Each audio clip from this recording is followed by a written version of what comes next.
Hello students, welcome to my channel. तो आज मैं आप सभी को इस वीडियो में क्लास 9th के चैप्टर नंबर 1 नंबर सिस्टम का एग्जाम्पल नंबर 1 करवाने जा रही हूँ। तो हमें दिया है are the following statements true or false, give reasons for your answers.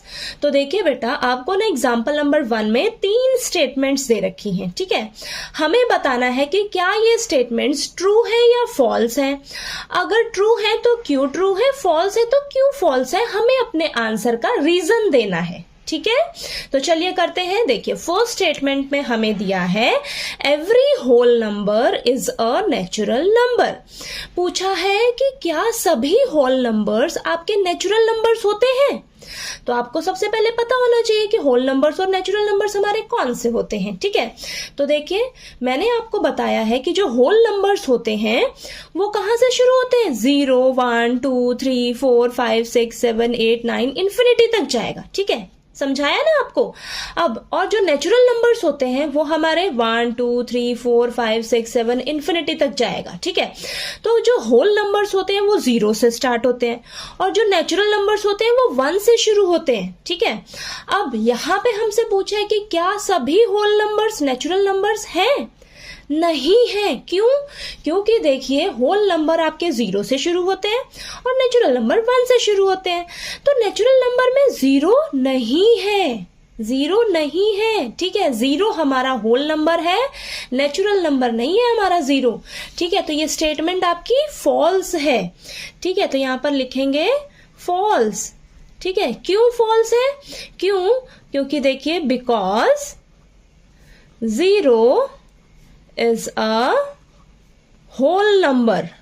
0 is a whole number but not a natural number. ठीक है, तो होल नंबर्स हमारे नेचुरल नंबर्स नहीं हो सकते। ठीक है, क्यों? क्योंकि नेचुरल नंबर्स हमारे 1 से शुरू होते हैं और होल नंबर्स हमारे 0 से शुरू होते हैं। ठीक है, तो सभी होल नंबर्स हमारे नेचुरल नंबर्स नहीं हो सकते। ये जो स्टेटमेंट है ये गलत स्टेटमेंट है। ठीक है, क्लियर हुआ। अब नेक्स्ट स्टेटमेंट देखिए, हमें क्या दी है, every integer is a rational number. क्या सभी इंटीजर्स आपके रैशनल नंबर होते हैं? तो देखिए, आपको पता है कि जो इंटीजर्स होते हैं हमारे, वो हमारे पॉजिटिव भी हो सकते हैं, नेगेटिव भी हो सकते हैं और 0 भी हो सकता है। ठीक है, और रैशनल नंबर्स जो होते हैं वो आपके ये p/q की फॉर्म में होते हैं। ठीक है, अब आपके ये जो इंटीजर्स हैं, क्या आप इसको रैशनल नंबर की फॉर्म में लिख सकते हो? हाँ, लिख सकते हैं ना।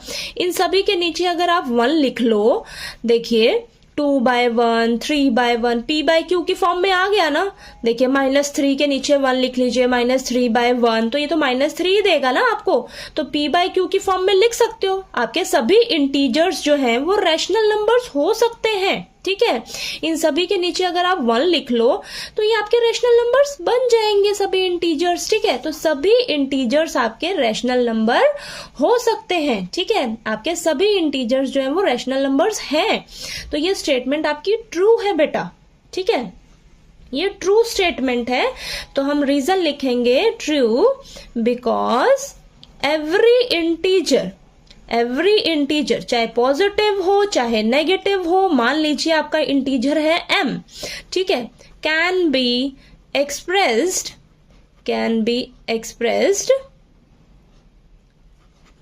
इन द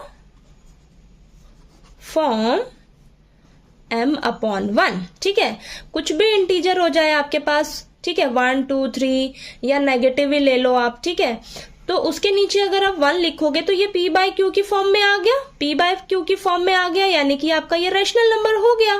ठीक है, तो सभी इंटीजर्स आपके रैशनल नंबर्स हो सकते हैं। ठीक है, तो यहाँ पे so it is a rational number. ठीक है, तो ये स्टेटमेंट आपको सही दे रखी है। ठीक है, तो ये हमारी स्टेटमेंट ट्रू हो जाएगी। ठीक, हमने रीजन भी बता दिया क्यों ट्रू है। ओके, नेक्स्ट स्टेटमेंट देखिए, every rational number is an integer.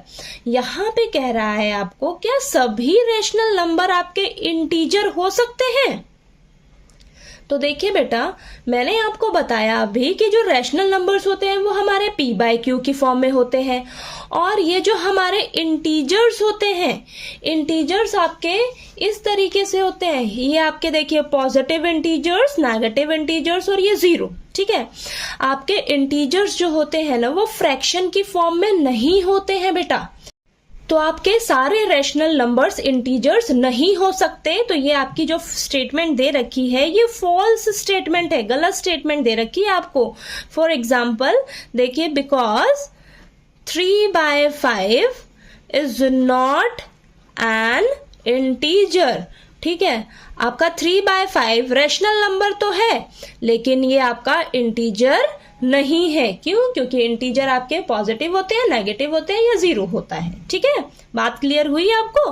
ठीक है, तो ये आपको कुछ स्टेटमेंट्स दे रखी थी, तो हमने बताया कि ये हमारी ट्रू है या फॉल्स है, और उसका हमने रीजन भी दिया है ऐसा क्यों है। ठीक है, तो चलिए आपको ये एग्जाम्पल नंबर 1 जो है वो अच्छे से क्लियर हो गया होगा। कोई डाउट आए आपको किसी भी स्टेटमेंट में तो प्लीज आप पूछ लीजिएगा, और नेक्स्ट एग्जाम्पल नंबर 2 जो है वो हम नेक्स्ट वीडियो में करते हैं। ठीक है।